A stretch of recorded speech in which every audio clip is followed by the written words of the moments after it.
balita sa loob at labas ng ating bansa. Ito ang Campus Connect. Campus Connect. Sa ulo naman ang babagang balita, college entrance exam libre na. Bagong klase ng sakit nasa bansa na. Pilipinas, isa sa pinakamababa ayon sa Program for International Student Assessment.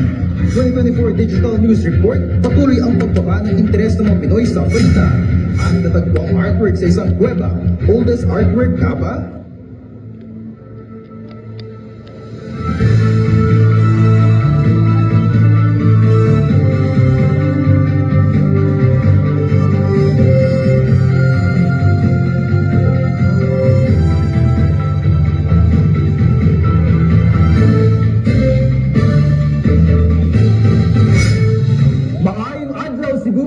At magandang araw, Pilipinas! Ngayon ikasyang buwan ng Hulyo ito ang kasalukuyan.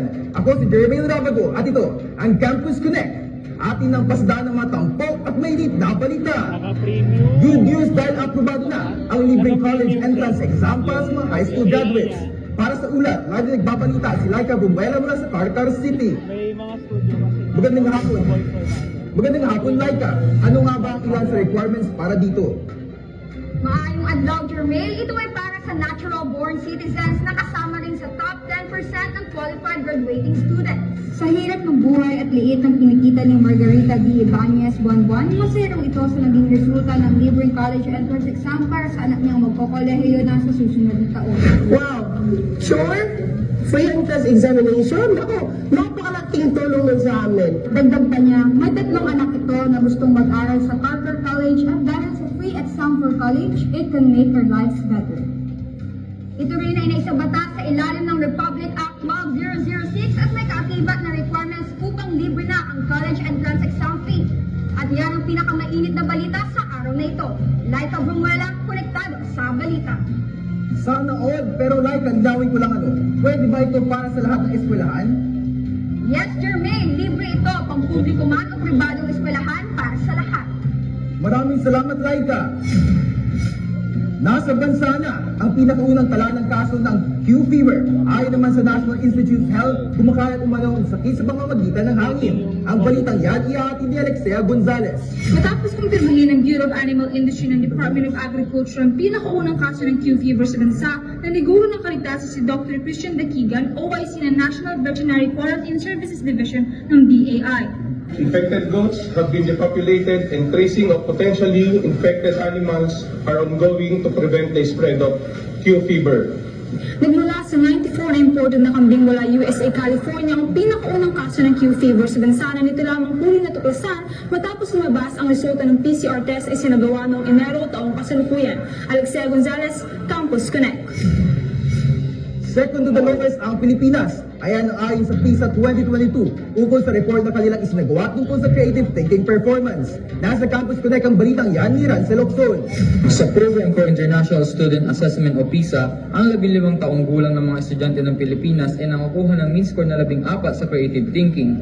Ayon naman sa PISA 2022, ibinalita na pangalawa sa pinakamababa ang Pilipinas sa 64 na kasamang bansa sa ranggo.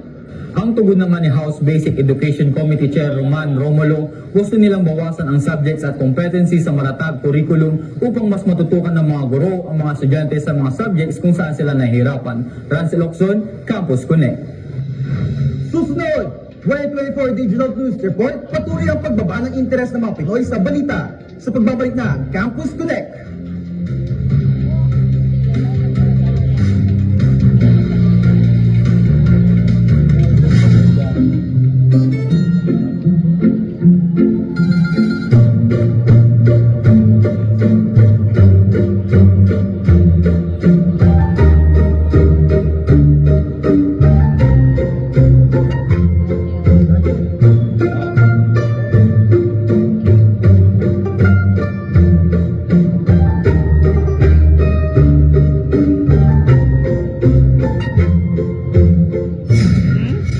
Hindi lamang sa creative thinking ang bumaba, kundi pati na rin ang interes ng mga Pinoy sa digital news. Alamin ang dahilan kay Laika Brumuela. Facebook, Instagram, Twitter, at TikTok. Ilan lamang yan sa social medias na kadalasang ginagamit ng mga tao na nagiging sanhi ng pagkalimot sa importansya ng pagkalat ng totoong balita. Mas ginagamit ko po yung Facebook tsaka sa Instagram social media. Dagdag pa niya, sa panahon ngayon, mas madali siyang makakalap ng impormasyon galing sa social media. Ayon sa tala, karamihan sa mga taong wala ng interes sa totoong balita ay edad 18 to 24 years old. Dagdag pa niyan, ang henerasyon ng mga ito ay posibleng simula ng pagkilala sa social media. Laika Brumala, Campus Connect. Napalitan na ng nahanap na artwork sa isang kuweba ang dating record holder ng oldest artwork na 44,000 years old. Para sa karagdagang impormasyon, muling nagbabalik si Alexia Gonzalez. 51,000 years old ang tanda ng cave painting na nahanap ng mga scientists sa loob ng kuweba sa Sulawesi Island ng Indonesia.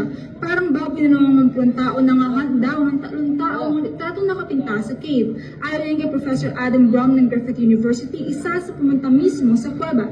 Sa kasalukuyan, posibleng ito raw ang world's first example ng visual storytelling. Alexia Gonzalez, Campus Connect. At yan ang balitang hatid namin sa inyo sa araw na ito. Salamat sa inyong pagsubaybay. Ito ang sentro ng impormasyon, sentro ng katotohanan. Muli ito, ang Campus Connect.